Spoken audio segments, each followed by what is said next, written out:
आप सब लोगों को हेलो। आज हम लोग ग्रामर के एक सेक्शन की बात कर रहे हैं जिसको इन्वर्जन कहा जाता है। आप अगर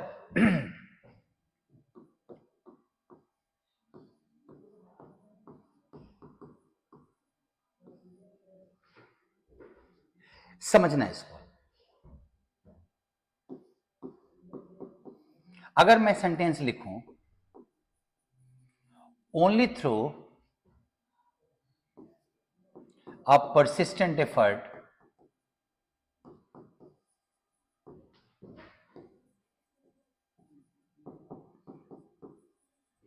you can get success। persistent effort का मतलब होता है लगातार प्रयास करके। सेंटेंस आपको एकदम नॉर्मल लगेगा, और अगर मैं आपसे बोलूं कि ये जो कैन है वो यू के पहले रखना होगा, अदरवाइज ये सेंटेंस ग्रामेटिकली गलत है, तो आपका रिएक्शन आएगा कि मैं जो कैन पहले रख रहा हूं ये ग्रामेटिकली रॉन्ग हो जाएगा, जबकि अभी ये ग्रामेटिकली रॉन्ग है। इन्वर्जन का मतलब होता है कि आपका वर्ब सब्जेक्ट के पहले आएगा। अब वर्ब का सब्जेक्ट के पहले आना एक नेचुरल स्ट्रक्चरल कंपल्सन रिक्वायरमेंट होता है, दैट इज कॉल्ड इंटरोगेटिव, जिसमें आप लगाते हो वेयर डिड ही गो। आप ऐसे लगाते हो, जिसमें ऑक्सिलरी वर्ब को आप निकाल के वर्ब से सब्जेक्ट के पहले रखते हो। बट इंटेरोगेटिव में स्ट्रक्चर ऐसा पहले से बनाया हुआ है कि आपको ऑक्सिलरी वर्ब को सब्जेक्ट के पहले रखना है, जबकि यहां पे, और इंटेरोगेटिव की पहचान आप जानते हो कि नोट ऑफ इंटेरोगेशन होता है। अब ये सेंटेंस न तो इंटेरोगेटिव है, अंत में फुल स्टॉप लगा हुआ है, और क्वेश्चन भी मैं नहीं पूछ रहा हूं, और तब भी ये कैन को हम बाहर कर रहे हैं जैसे इंटेरोगेटिव में करते हैं। इसी पार्ट को इन्वर्जन कहा जाता है। अब इन्वर्जन का जो इस्तेमाल होता है वो हर जगह यूज होने वाला नहीं है। उस इन्वर्जन को इसके चलते इन्वर्जन हुआ है। आपका जो इन्वर्जन हुआ है वो इस कारण से हुआ है। मतलब ये टेक्निकल पार्ट है, कुछ कंडीशनैलिटीज हैं, वो अगर सेंटेंस में रहेंगे तो आपको सेंटेंस के वर्ब को पहले रखना होगा। अब मैं वर्ब बोल रहा हूं और मैं रखा यहां पे ऑक्सिलरी वर्ब है, मैं कैन गेट को बाहर नहीं रखा है। तो इसको समझने के लिए आप ये समझिए कि इन्वर्जन एक्चुअली दो तरह का होता है।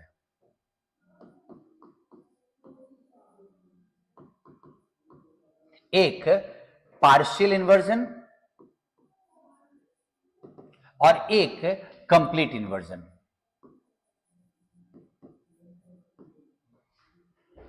जब ये पार्शियल इन्वर्जन होगा तो हमें वर्ब में से ऑक्सिलरी वर्ब को सब्जेक्ट के पहले रखना होगा, और वही काम करना होगा जो हम इंटरोगेटिव में करते हैं, बट अंत में फुल स्टॉप डालना है, और सेंटेंस इंटरोगेटिव है भी नहीं। पार्शियल इन्वर्जन में ऑक्सिलरी वर्ब को बाहर रखा जाता है, जबकि कंप्लीट इन्वर्जन में हम सीधा पूरा का पूरा वर्ब उठा के, अगर वेंट लिखा हुआ है तो पूरा का पूरा वेंट उठा के हम यहां रखते हैं। अब ये सोचना कि ये अभी का पार्ट, अब इसको इन दोनों को मैं डिटेल में डिस्कस करूंगा कहां कहां किया जाता है, लेकिन एक बात सोचो कि ये इन्वर्जन से आप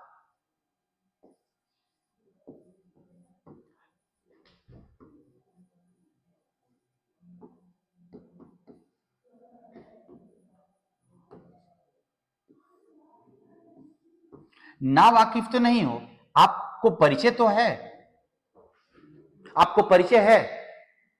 देयर का जब यूज करते हो तो आपका सब्जेक्ट बाद में आता है और वर्ब पहले आ जाता है। अब इसमें चूंकि कोई और प्रिंसिपल नहीं है, यही एक ऑक्सिलरी का इस्तेमाल करते हैं, तो ये पहले आ जाता है।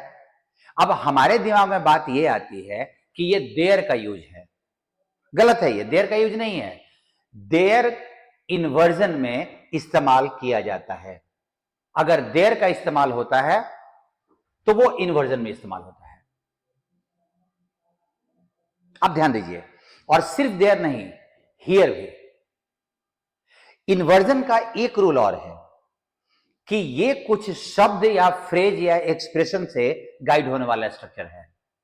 वो शब्द या फ्रेज जिसका मैं लिस्ट अभी आपको दूंगा, उस सेंटेंस में रहेगा, तभी इन्वर्जन आपको करना होगा। सेकेंड रूल ये कि आपका वो जो फ्रेज या वर्ड है, इनसे सेंटेंस को शुरू करना होगा। ये सेंटेंस के शुरू में आएंगे। अगर मैं ये लिख दूं कि you can get success only through a persistent word, तो वहां पे कैन यू नहीं होगा, क्योंकि only through a persistent effort को आपने बाद में रख दिया। रूल यह है कि जिन शब्दों को मैं अभी डिस्कस करने वाला हूं, वो सेंटेंस के शुरुआती पार्ट होंगे, तभी आपको इन्वर्जन का रूल, मतलब ऑक्सिलरी वर्ब पार्शियल या कंप्लीट, तभी करना होगा। इसीलिए बीच में अगर वो आ रहे हैं, अंत में आ रहे हैं, कोई अंतर नहीं पड़ता, आपका सेंटेंस नॉर्मल स्ट्रक्चर से बनेगा। बट वो अगर सेंटेंस के शुरू में यूज हुए तो आपका इन्वर्जन करना पड़ेगा। अब आप ध्यान दीजिए, पार्शियल कंप्लीट। अब आप देयर और हियर में देखो, here are your shoes, here are your books, your books are here हम नहीं कर सकते। अगर मुझे बोलना हो, मैं हियर को अगर बाद में रखूं तो मैं ऐसे लिखूंगा, योर बुक्स आर हियर। दोनों सेंटेंस के मीनिंग में थोड़ा अंतर पड़ेगा, बोलने के टोन में अंतर पड़ेगा, लेकिन अगर हियर बाद में गया तो आर बुक्स के बाद जाएगा। लेकिन अगर हियर शुरू में है, हियर कम्स राम, ये एक्चुअली एक्सक्लेमेटरी टाइप का होता है। देखो राम भी आ गया, देखो राम आया, इस टाइप का। देयर के साथ तो हम लोग बचपन से जानते हैं, सो बहुत ज्यादा उसको एक्सप्लेन करने की जरूरत नहीं है। सो एक तुम्हारा स्ट्रक्चर हो गया, हियर और देयर के साथ तुम इन्वर्जन का इस्तेमाल करते हो। दूसरा देखो, एक तुमने और भी देखा होगा,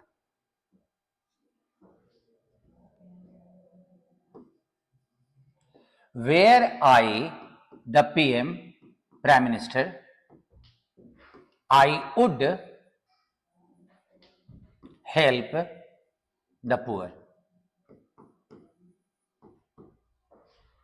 देखो इस पार्ट को, वेयर को, यह सेंटेंस के शुरू में आया हुआ है और तब सेंटेंस का ऑक्सिलरी वर्ब सब्जेक्ट के पहले आ रहा है। यह इन्वर्जन का रूल है। अब कंडीशनल सेंटेंसेस, अगर आपने मॉडल पढ़ा है, तो कंडीशनल सेंटेंसेस दो तरह के होते हैं। एक होता है कंडीशनल, वो सेंटेंस बोलते हैं जहां पे आप, मैं जिस कंडीशन की बात कर रहा हूं, कल्पनाएं करते हो सॉरी, आप कल्पनाएं करते हो। वो कल्पना दो तरह की होती है। एक, इफ सब्जेक्ट पास्ट का इंडेफिनिट लगाते हैं, उसके साथ सब्जेक्ट रखते हैं, कोई भी पास्ट का मॉडल, लेकिन वुड सबसे पॉपुलर है, और उसके बाद आप वर्ब डालते हैं। इसको हम लोग इमेजिनरी बोलते हैं, काल्पनिक, काल्पनिक सेंटेंसेस बोलते हैं, जैसे यहां पे है। ठीक है, लेकिन इसमें आप ध्यान दीजिए कि इस सेंटेंस को अगर मैं लिखूं,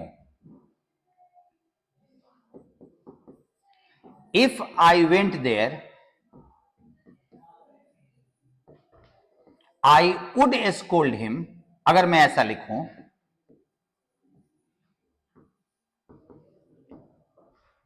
तो इस सेंटेंस में इन्वर्जन नहीं किया जा सकता क्योंकि यहां पे V2 लगा हुआ है। जब आप V2 के सेंस में वॉज वेयर इस्तेमाल, आपको पता है सब्जंक्टिव हम लोगों ने किया था कि इफ के साथ वॉज नहीं लगता, वर लगता है।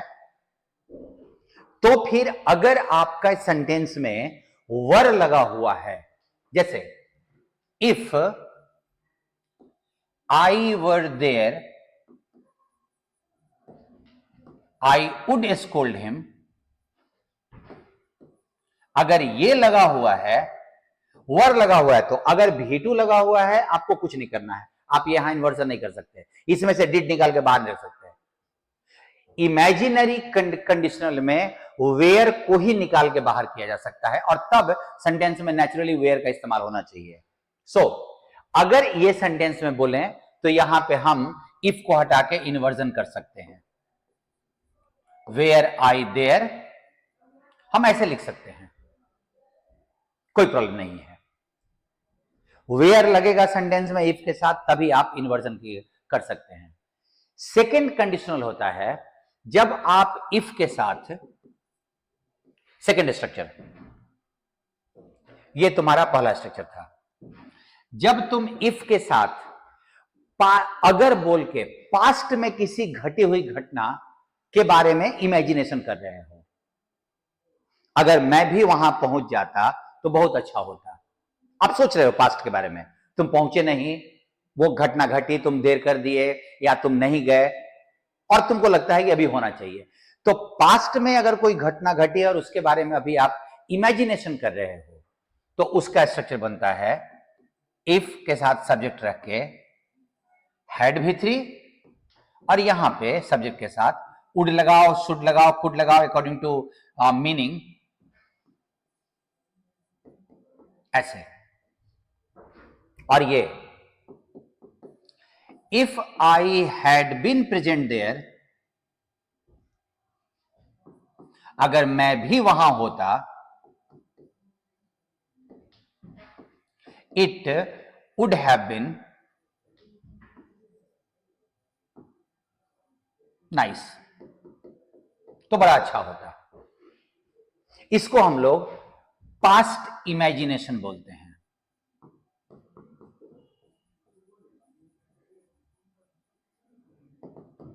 इसको पास्ट इमेजिनेशन बोलते हैं। अब इस सेंटेंस में हर बार तुम इन्वर्जन कर सकते हो, हर बार इन्वर्जन कर सकते हो, हर बार तुम इफ को हटा के हैड को बाहर रख सकते हो। Had I been present there, तुम हर बार इस स्ट्रक्चर में इफ को हटा के हर बार हम हैड को बाहर कर सकते हैं। और ये अगर तुमको मिला है, तुम पढ़े हो, तो ये इन्वर्जन के रूल के बेस पे हो रहा है। हैड तुम्हारा पहला सेंटेंस होगा, दो कंडीशन में, कंडीशनल में दो पार्ट। और एक और होता है, आपको शायद आइडिया होगा और नहीं है तो आप जान लो कि हम लोग शुड को भी इफ के मीनिंग में इस्तेमाल करते हैं, लेकिन ये कंडीशनल सेंटेंस में नहीं, प्रैक्टिकली प्रेजेंट के बारे में। जैसे मैं लिखूं इफ ही वर्क्स हार्ड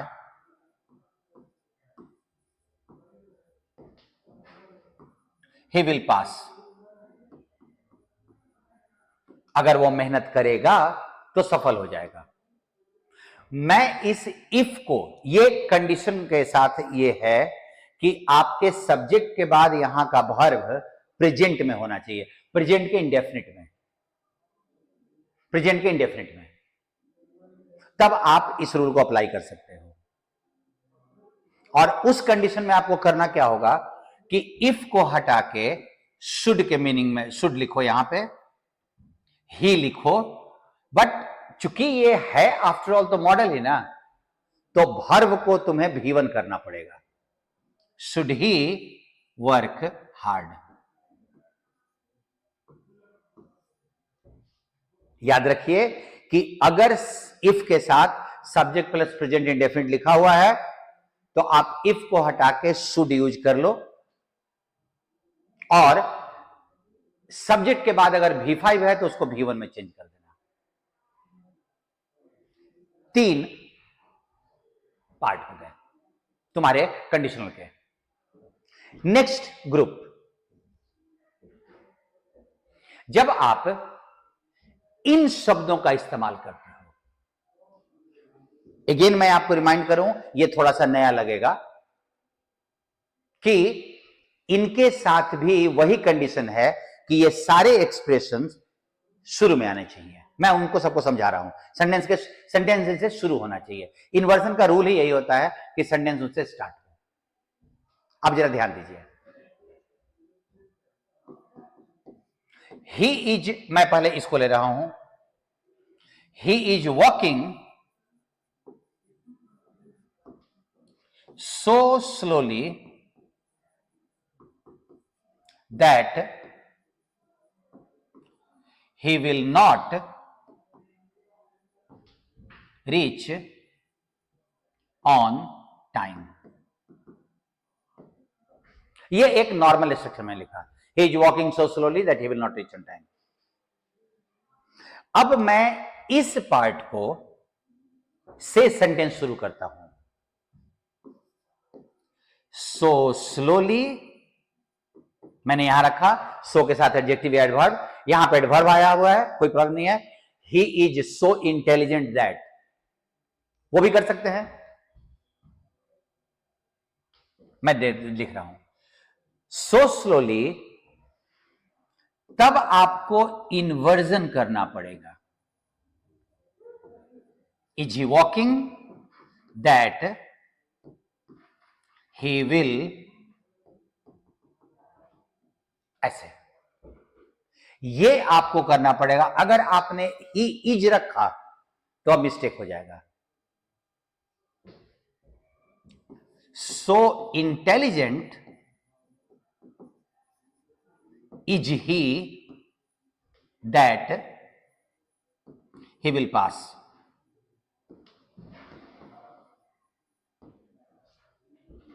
आराम से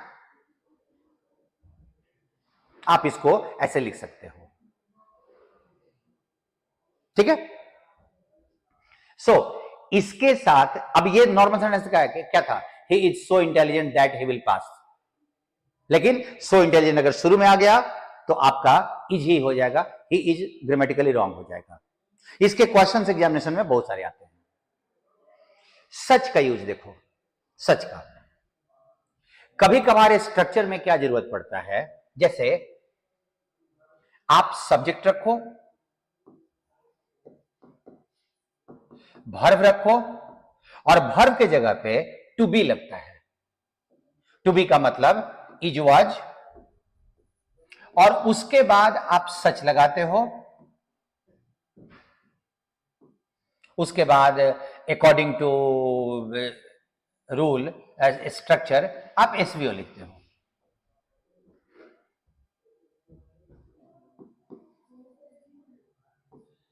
द क्राउड इज सच, भीड़ ऐसी है, दैट इट इज डिफिकल्ट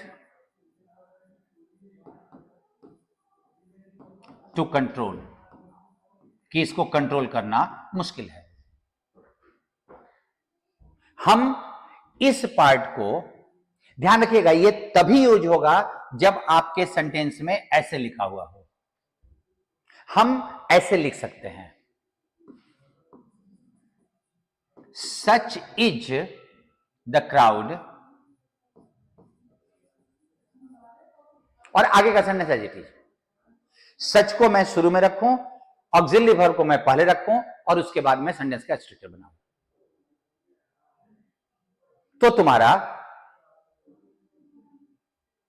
ये एक इन्वर्जन का पार्ट तुम्हारा सच से भी बनता है, लेकिन सच के साथ कंडीशनैलिटीज हैं।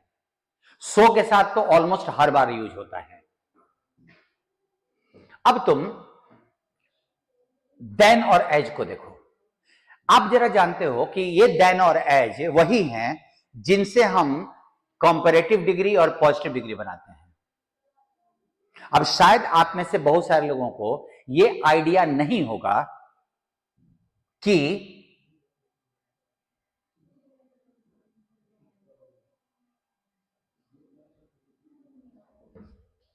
ये जो देन और एज हैं ये प्रीपोजिशन भी हैं और कंजंक्शन भी हैं। वो डिग्री वाले हैं। मैं थोड़ा इसको डिटेल में करता हूं। अगर मैं यहां लिखूं Ram is better than Shyam या Ram is as good as Shyam, तो याद रखिएगा कि आपका जो एडजेक्टिव है वो कंपैरेटिव डिग्री में यहां है, पॉजिटिव डिग्री में यहां है, और ये दोनों एज और देन प्रीपोजिशन होते हैं। यहां पे है, यहां प्रीपोजिशन है, इसीलिए सुपीरियर जब लगाते हो तो टू लग जाता है। यहां चेंज नहीं होता, लेकिन सुपीरियर में तो आप टू लगाते हो, एज देन लगता नहीं है, तो टू प्रीपोजिशन है, वैसे देन भी प्रीपोजिशन है। ऑफ भी लगता है, हम लोगों ने डिग्री में पढ़ा है कि ऑफ भी लगता है। अब अगर मैं इसको अभी ध्यान रखना कि कंजंक्शन के तौर पे अगर मैंने इसको यूज किया तो फिर तुम्हारा इन्वर्जन काम करेगा। जैसे वी आर मोर मेंटली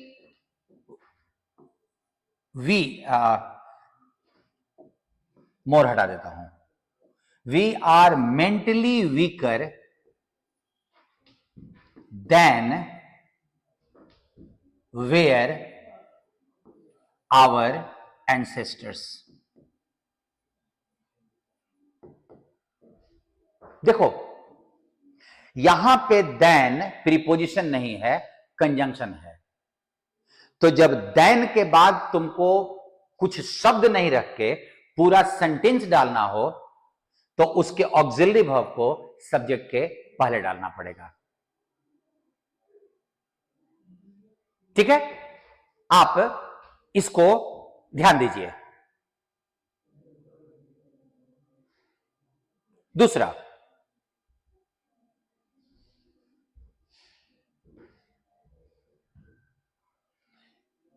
इस एज को हम लोग यहां पे फिलहाल डिग्री में नहीं इस्तेमाल कर रहे हैं। जैसे मैं आपको बोलूं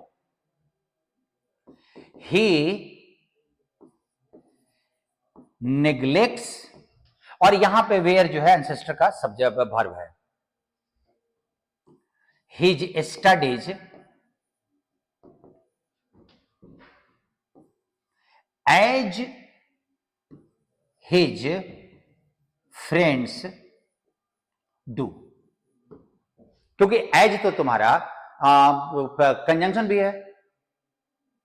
अब ये आपको ये ध्यान से देखिएगा, देन और एज के साथ क्या रूल है कि ये सेंटेंस के यहां शुरू में नहीं आएंगे, बट ये इस सेंटेंस के शुरू में तो आया ही हुआ है ना।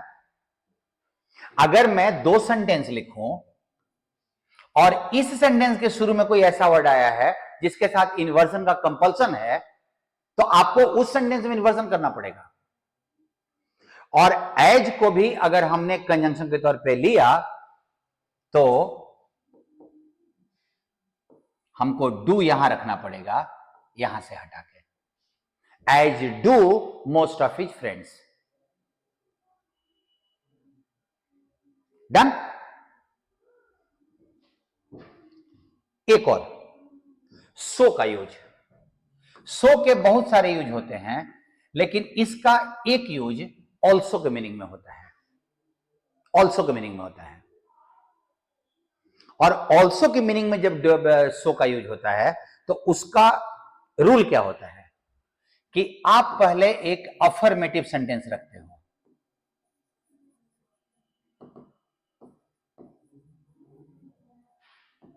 नेगेटिव नहीं, अफर्मेटिव। उसके बाद आप कॉमा लगा के या सेमीकोलन लगा के सो लिखते हो, और इस सो का मतलब ऑल्सो होगा।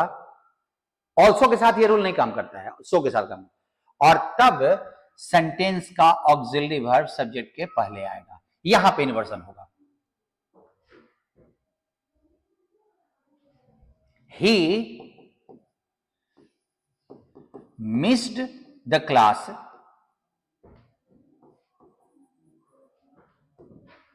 so did I।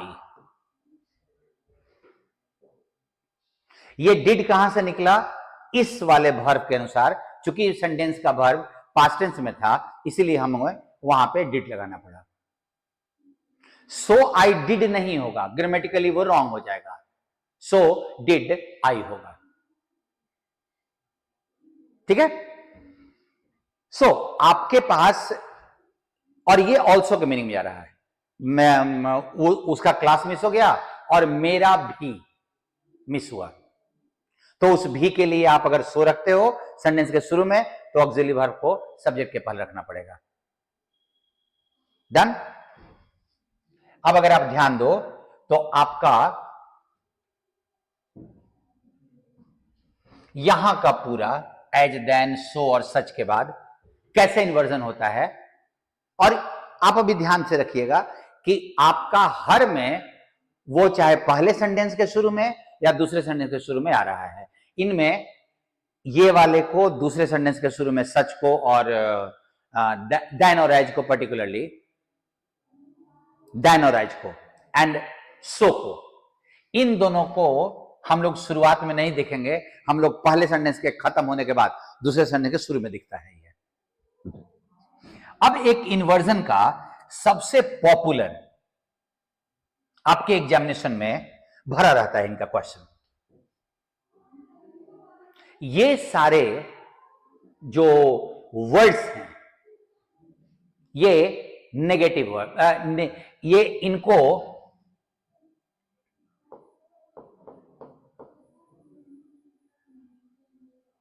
Negative adverbs कहा जाता है। एडवर्ब हैं, एडवर्बियल्स हैं, इनका डिस्कशन मैं, और इसके बाद और भी जो बचता है मैं अगले वीडियोस में आपको, अगले एक और वीडियो बनेगा, इसमें बाकी का सारा रूल कवर अप हो जाएगा। थैंक यू सबको। बताइएगा आपको ये रूल बेनिफिशियल लगा या नहीं लगा, जरूर बताइएगा। Thank you.